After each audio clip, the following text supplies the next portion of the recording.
हमारे चैनल में आप सभी का वेलकम है। मेरा नाम साकेत हुआ। मैं आप लोगों को आज से कॉन्स्टिट्यूशन ऑफ इंडिया के बारे में आसान सी भाषा में कि इस तरह से समझाऊं कि आपको समझ में आ जाए और हम लोग का जो एग्ज़ाम का टारगेट होगा, चाहे वो कोई स्टेट का कोई भी एग्ज़ाम हो या फिर यूपीएससी बीपीएससी किसी भी तरह का एग्ज़ाम हो, तो हम लोग उसमें अच्छे से अच्छे स्कोर कर सकें। ठीक है, तो हम लोग देखते हैं आगे क्या होता है।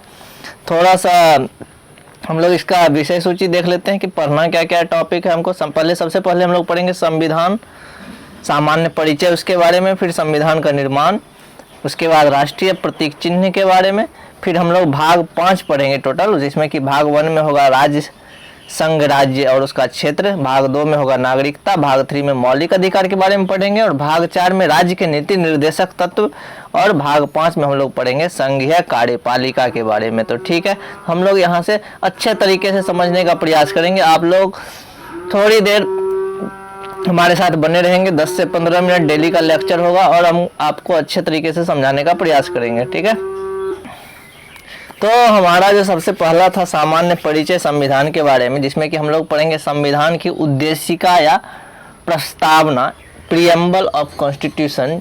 ये मुख्य रूप से हमको ना पूरा संविधान जो हम पढ़ने वाले हैं उसका एक ओवरव्यू मिल जाएगा कि हमारा संविधान किस तरह का है, हमारे संविधान में क्या क्या चीज़ें हैं। तो क्या कहते हैं, एक संक्षेप में हमको पूरा संविधान के बारे में एक आइडिया मिल जाता है संविधान की उद्देशिका या प्रस्तावना में। तो इसके बारे में हम लोग पढ़ेंगे। उसके बाद पढ़ेंगे संविधान की विषय वस्तु, फिर संविधान के भाग पढ़ेंगे, अनुसूची पढ़ेंगे, भारतीय संविधान के प्रमुख कौन कौन से अनुच्छेद हैं उनके बारे में पढ़ेंगे, फिर संविधान संशोधन है ना, संविधान जो बना हमारा तो समय के साथ साथ क्या हुआ उसमें संशोधन होते गया है ना। हम कोई नियम बनाते हैं तो क्या होता है कि नियम में कहीं ना कहीं सुधार करने की जरूरत होती है, तो हम लोग सुधार करते हैं समय के साथ। तो वही चीज़ है संविधान का स्रोत, यानी कि संविधान जो बनाए हम लोग, ऐसे कहा जाता है ना कि भारत का संविधान जो है दुनिया का सबसे बड़ा संविधान है, लिखित संविधान है। तो हमने क्या क्या दुनिया के अलग अलग देशों से जो जो नियम कानून अलग अलग संविधान से जो चीज़ें अच्छी लगी, जो हमारे देश के लिए क्या हो बेहतर हो, उन संविधान को हम लोगों ने अपने संविधान में शामिल किया। तो वो हो गया हमारा संविधान का सोर्स स्रोत। फिर संसद के बारे में पढ़ेंगे, विधायिका। संसद में हमारे तीनों आ जाता है, लोकसभा, राज्यसभा और राष्ट्रपति जी। तो ये विधायिका के अंतर्गत संसद में आ जाएंगे। उसके बाद भारत का संवैधानिक विकास किस तरह से हुआ इसके बारे में पढ़ना है। फिर जो है भारत के प्रमुख पदाधिकारी कौन कौन से होते हैं, फिर शपथ और त्याग पत्र के बारे में, कार्यकाल और आयु सीमा के बारे में हम लोग चर्चा करेंगे। तो ध्यान से हमारे साथ बने रहेंगे तो आपको अधिक से अधिक जानकारी मिल पाएगी और अधिक से अधिक हम लोग स्कोर कर पाएंगे क्वेश्चन।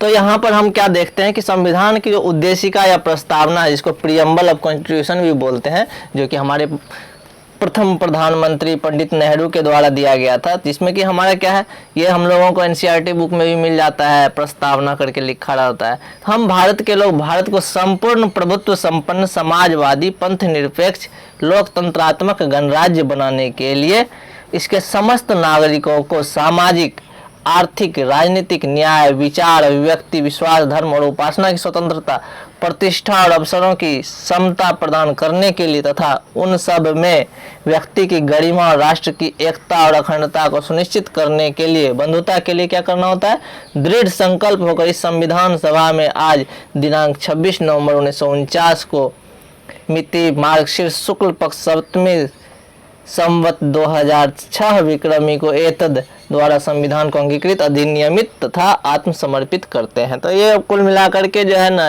ये समझ सकते हैं, चूंकि हम लोग जानते क्या है कि संविधान को बनाने में कितने दिन लगे थे, 2 वर्ष 11 महीना 18 दिन लगा था, है ना। और ये संविधान बनकर तैयार हो गया था 26 नवंबर 1949 को। और जब संविधान सौंपा गया संविधान सभा को, तो वो उस समय ये प्रीएम्बल भी, यानी कि जो उद्देश्य है या प्रस्तावना है, ये भी दिया गया था साथ में। तो इसमें एक तरह से हम लोग बोल सकते हैं पूरा संविधान में क्या क्या सुविधाएं, हर चीज़ पर चर्चा किया गया है ना। तो हम लोग इसके बारे में अच्छे से डिटेल से पढ़ लेते हैं। तो हम लोगों ने क्या देखा कि हम भारत के लोग भारत को, यानी जितने भी भारत के नागरिक हैं, वह भारत को क्या बनाना चाहते हैं, कैसा देखना चाहते हैं, किस तरह से, तो एक संपूर्ण प्रभुत्व संपन्न। ये प्रभुत्व संपन्न का मतलब क्या हो गया, जैसे कि हमारा क्या होता है कि हम अपने घर में रह रहे हैं तो कहीं ना कहीं हमारा यहाँ पर एक होता है ना कि कोई भी बात हमारे मर्जी के हिसाब से हो, हम जैसा चाहें वैसा हो, किसी के दबाव में कोई काम ना करे। ठीक है, तो हर एक चीज पर खुद का अधिकार हो, है ना। तो हमारा भारत भी क्या होना चाहिए, संपूर्ण प्रभुत्व संपन्न। तो हम भारत के लोग भारत को कैसा देखना चाहते हैं? संपूर्ण प्रभुत्व संपन्न, यानी अपना खुद का एक वर्चस्व होना चाहिए, है ना। अपने सारे काम अपने विचार के अनुसार होने चाहिए, समाजवादी होना चाहिए, लोक कल्याण, लोगों के लिए, पंथ निरपेक्ष होना चाहिए। पंथ निरपेक्ष का मतलब यहाँ क्या हो गया? किसी भी धर्म के लोग हो, है ना, किसी के साथ कोई भेदभाव ना हो। लोकतंत्रात्मक गणराज्य होना चाहिए, जो कि हमारा देश है ही, यानी कि यहाँ पर क्या होती है, लोगों के द्वारा सरकारें चुनी जाती है, तो इसलिए इसको लोकतंत्रात्मक गणराज्य भी बोल सकते हैं। तो यहाँ पर चारों चीज समझ में आ गया। संपूर्ण प्रभुत्व संपन्न यानी क्या? देश का खुद का एक वर्चस्व, कोई भी काम में किसी के दबाव में हम ना करें, स्वतंत्रता पूर्वक करें। समाजवादी यानी क्या हो गया? लोक कल्याण के लिए, लोगों के कल्याण के लिए काम होनी चाहिए हमारे देश में, और ये है। और पंथ निरपेक्ष, किसी भी धर्म के साथ भेदभाव ना हो। और लास्ट वाला जो चौथा है लोकतंत्रात्मक गणराज्य, तो उसके बारे में हम लोग समझ चुके हैं कि उसका मतलब क्या हो गया कि हमारे देश में लोगों के द्वारा सरकारें चुनी जाती है। यदि सरकारें अच्छे से काम नहीं करेगी तो वो हट भी सकते हैं, यानी जनता जनार्दन होता है। कुल मिलाकर के हम लोग ये समझ गए। इसको बनाने के लिए समस्त नागरिकों को क्या क्या होना चाहिए? कुछ मिलना चाहिए, है ना। ये चार चीजें, अब कुल मिलाकर के प्रियम्बल में जो हमको चार चीजें चाहिए, एक संपूर्ण प्रभुत्व संपन्न देश चाहिए हमको, दूसरा समाजवादी चाहिए, तीसरा पंथ निरपेक्ष, और चौथा लोकतंत्रात्मक गणराज्य। तो भारत किस तरह का होना चाहिए? तो उसकी चार विशेषताएं होनी चाहिए, संपूर्ण प्रभुत्व संपन्न, समाजवादी, पंथ निरपेक्ष और लोकतंत्रात्मक गणराज्य। चलो यहाँ ठीक है। इसको बनाने के लिए नागरिकों को क्या क्या सुविधाएं मिलनी चाहिए, क्या क्या चीजें मिलनी चाहिए नागरिकों को, ताकि हमारा देश जो ये चारों विशेषताएं देश में आ सके, यानी संपूर्ण प्रभुत्व संपन्न आए, समाजवादी वाला गुण आए, और पंथ निरपेक्ष होना चाहिए, और लोकतंत्रात्मक गणराज्य। तो इसको बनाने के लिए नागरिकों को सबसे पहले न्याय मिलना चाहिए। तो न्याय कौन कौन सा न्याय? सामाजिक न्याय, आर्थिक न्याय और राजनीतिक न्याय। सामाजिक न्याय का मतलब क्या हो गया? समाज में हर एक व्यक्ति के साथ जो है ना कोई भेदभाव नहीं होना चाहिए। समाज में हर एक व्यक्ति को रहने का स्थान मिलना चाहिए, बोलने का, अपनी बातों को रखने का, है ना। सभी व्यक्तियों को रिस्पेक्ट होना चाहिए समाज में। एक चीज तो वो हो गया। आर्थिक भेदभाव नहीं होना चाहिए, है ना। तो उसके लिए भी न्याय होना चाहिए। ऐसा नहीं है कि जो है कोई आदमी गरीब है तो वो अमीर नहीं हो सकता है, तो ऐसा कुछ, ऐसे कोई भेदभाव नहीं होना चाहिए। तो आर्थिक भेदभाव भी नहीं होना चाहिए, और राजनीतिक न्याय भी मिलना चाहिए। राजनीतिक न्याय का मतलब क्या हो गया? हर एक व्यक्ति को, जैसे हमारे देश में अभी भी है, वर्तमान में हम लोग जानते हैं कि कोई भी व्यक्ति जो है वो किसी भी पद के लिए उम्मीदवार बन सकता है, जो कि राजनीति में जाना चाहता है। तो ये चीज़ें, तो हमको न्याय कैसा मिलना चाहिए? सामाजिक, आर्थिक और राजनीतिक न्याय मिलना चाहिए। दूसरा चीज़ बहुत इंपॉर्टेंट है जो नागरिकों को मिलना चाहिए, स्वतंत्रता। तब जाकर के हमारा जो ऊपर हम लोग जो अभी चार विशेष गुण पढ़े देश के लिए, तो वो गुण आएगा हमारे देश में कब?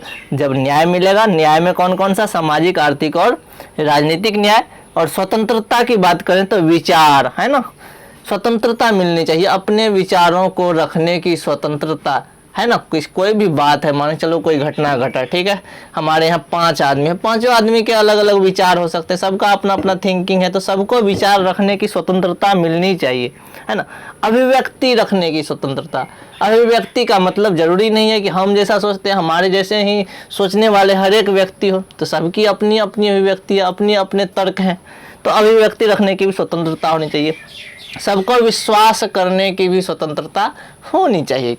यदि मान के चलो कि हम एक शिक्षक है, हमको किसी एक बच्चे पर विश्वास है, या फिर आप सभी पे विश्वास है ना, हमको स्टूडेंट पर ज़्यादा विश्वास है, मान के चलो, तो हो सकता है आपको किसी और पर विश्वास हो, किसी को अपने मम्मी पापा पर ज़्यादा विश्वास हो, किसी को अपने दोस्तों पर ज़्यादा विश्वास हो। तो एक तरह से कहीं ना कहीं विश्वास करने की भी स्वतंत्रता होनी चाहिए। हम किसी को दबाव में विश्वास नहीं बना सकते हैं, ठीक है ना, दबाव में ला करके।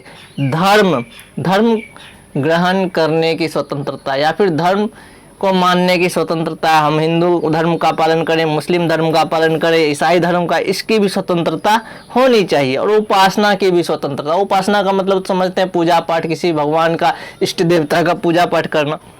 तो कुल मिलाकर के हम लोगों ने देखा, पहला पॉइंट था हमारा, देश को जो है ये 4 चीजें बनाने के लिए, संपूर्ण प्रभुत्व संपन्न, समाजवादी, पंथ निरपेक्ष और लोकतंत्रात्मक गणराज्य बनाने के लिए हमको नागरिकों को कौन कौन सी सुविधा देनी चाहिए थी? तो पहला था न्याय, जिसमें कि सामाजिक, आर्थिक और राजनीतिक न्याय की आवश्यकता थी, है ना, जो कि मिलना भी चाहिए और मिल भी रहा है।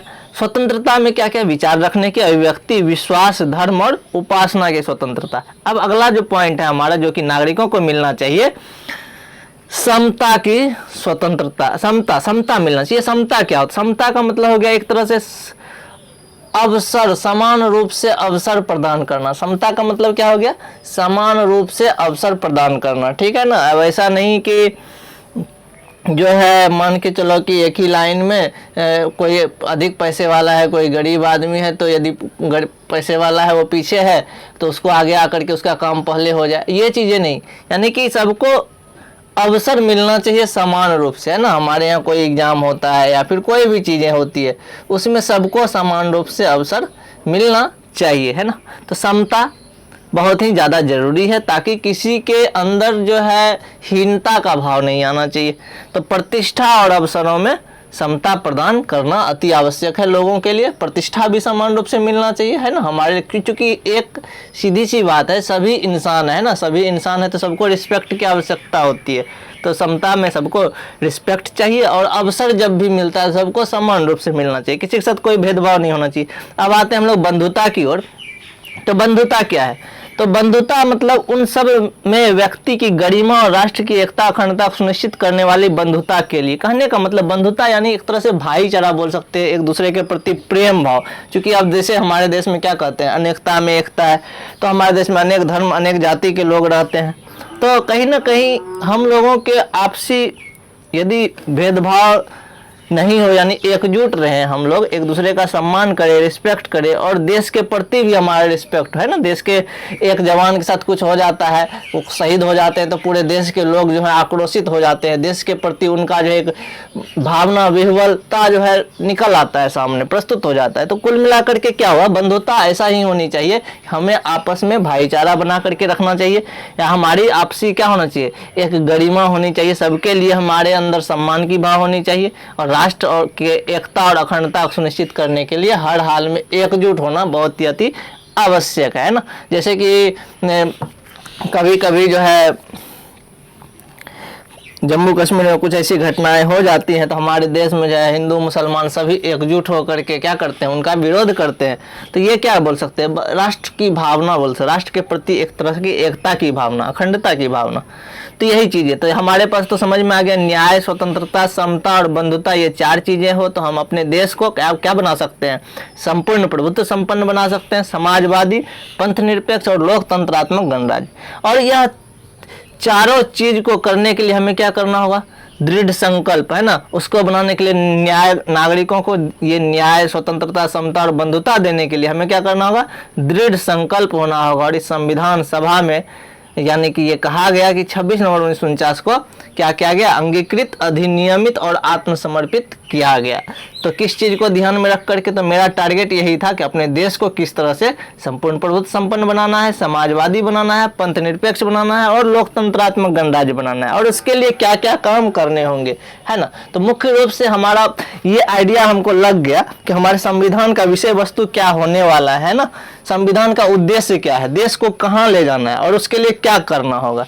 ये चीज़ क्लियर हो गया है। अब हम लोग मिलते हैं अगले लेक्चर में और इस पे अच्छे से चर्चा करेंगे, और यदि समझ में अच्छे से आया होगा या फिर हम समझाने में थोड़ा सा भी यदि प्रयास किए होंगे तो आप लोग ज़रूर कमेंट करना, ठीक है। मिलते हैं अगले लेक्चर में, धन्यवाद।